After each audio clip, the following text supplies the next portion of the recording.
भले ही दुनिया आर्थिक संकट और महंगाई से परेशान हो, लेकिन झारखंड में आदिवासी समाज के सामने एक बड़ा मुद्दा है और डिलिस्टिंग को लेकर। डिलिस्टिंग के मुद्दे पर आमने सामने आदिवासी समाज बटा हुआ है। दिल्ली में कल एक बड़ी रैली हुई जिसमें केंद्रीय गृह मंत्री शामिल हुए और देश भर से आदिवासी समाज के लोग वहां पर जुटे हुए थे।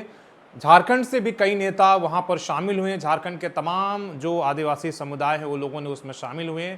जो बीजेपी, आरएसएस या जो है डिलिस्टिंग के पक्ष वाले लोग हैं उन्होंने उसमें हिस्सा लिया और उनका मानना है कि जिन्होंने धर्मांतरण कर लिया, मतलब दूसरे धर्म में चले गए हैं, उनको डिलिस्टिंग का मतलब उन्हें आरक्षण आदिवासी का लाभ नहीं मिलना चाहिए। मांग बहुत पुराना है और इसी को लेकर झारखंड से तमाम जो है जोर शोर से नेता और कार्यकर्ता वहां जुटे हुए थे कि डिलिस्टिंग पर कोई बातचीत हो और कोई जो है केंद्र सरकार की तरफ से ठोस आश्वासन या ऐसी घोषणा हो जिसके लिए जो है वो गए थे, लेकिन वैसी बात हुई नहीं है। मतलब निराशा हाथ लगी है डिलिस्टिंग पर। हालांकि क्या अंदरूनी बात है वो तो अलग बात है, लेकिन जो डिलिस्टिंग के खिलाफ थे उनमें काफ़ी इस बात से खुशी है। सोशल मीडिया पर आप देखिएगा तमाम ऐसे बुद्धिजीवियों का पोस्ट का बाढ़ आ गया है जो कह रहे हैं कि देखिए किस तरीके से यहाँ से डिलिस्टिंग को लेकर ये चला रहे हैं और खाली उल्टे जो है पैर जो है उन्हें लौटना पड़ रहा है। डिलिस्टिंग पर तो कोई बात ही नहीं हुई है।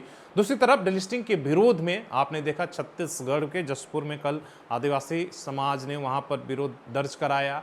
अलग अलग झारखंड के अलग अलग शहरों में भी इस तरीके का हुआ। दिल्ली के अंदर भी जो लोग मानते हैं कि नहीं, जो आदिवासियों का डिलिस्टिंग नहीं होना चाहिए, जो दूसरे धर्म में चले गए हैं उनका भी नहीं होना चाहिए। खासकर निशाने पर धर्मांतरण के नाम पर ईसाई मिशनरी हैं कि भाई उन जो ईसाई धर्म को अपना लिए हैं, जो ईसाई मिशनरी को मान रहे हैं, जो सरना धर्म या जो अब रूढ़िवादी परंपरा को नहीं मानते हैं, उनको जो है आदिवासी होने का लाभ नहीं मिलना चाहिए। और इसको लेकर जो है कई जो लोगों ने विरोध किया कि भाई डिलिस्टिंग नहीं होनी चाहिए। डिलिस्टिंग होने से झारखंड या आदिवासियों की अस्तित्व को खत्म कर दिया जाएगा, उनका संख्या बल कम हो जाएगा, उनकी राजनीतिक हैसियत कम हो जाएगी, इसलिए डिलिस्टिंग नहीं होनी चाहिए।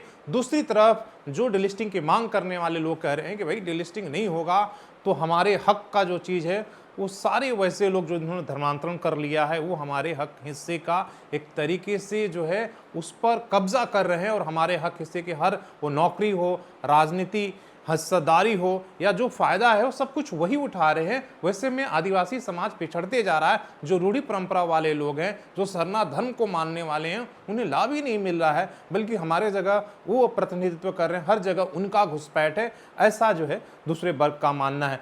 आपका क्या लगता है कि झारखंड में जो बवाल मचा हुआ डिलिस्टिंग को लेकर, हालांकि मुद्दा बहुत पुराना है, बहुत पहले से इसको लेकर जो है दो खेमों में लोग बटे हुए हैं, आपको क्या लगता है डिलिस्टिंग आदिवासी समाज के लिए ज़रूरी है या उनके लिए खतरा साबित होगा? आप अपनी राय ज़रूर बताइएगा। धन्यवाद।